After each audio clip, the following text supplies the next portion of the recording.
Metronun 28 may stansiyasında azyaşlıya qarşı qeyri-etik hərəkətlər edən şəxs həbs olunub. Hadisə bir neçə gün əvvəl saat 18:48-də baş verib. Belə ki, qatardan düşən azyaşlı metropoliten əməkdaşına yaxınlaşaraq, tanımadığı şəxsin vaqonda ona qarşı əxlaqsız hərəkətlər etdiyini deyərək kömək istəyib. Azyaşlı həmin şəxsin qatardan düşərək gəldiyini və əməllərinə davam etdiyini deyib.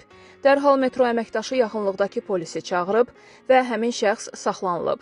Bu zaman 30-35 yaşlı şəxs müqavimət göstərərək səs-küy salıb. Sərxoş halda olan həmin adam polis şöbəsinə aparılıb və onun Gəncə şəhər sakini 1991-ci il təvəllüdlü Şamil İsmailov olduğu müəyyənləşib. Sərxoş halda olan vətəndaş barəsində İnzibati Xətalar Məcəlləsinə uyğun olaraq protokol tərtib edilib və Nəsimi rayon məhkəməsinə göndərilib. Saxlanılan şəxs ifadəsində sərxoş olduğu üçün heç bir şey xatırlamadığını deyib və bir səhvdə olub deyərək üzr istəyib. Məhkəmənin qərarı ilə 34 yaşlı kişi 30 sutkalıq həbs edilib və Daxili İşlər Nazirliyinin inzibati həbs olunanların saxlama məntəqəsinə göndərilib.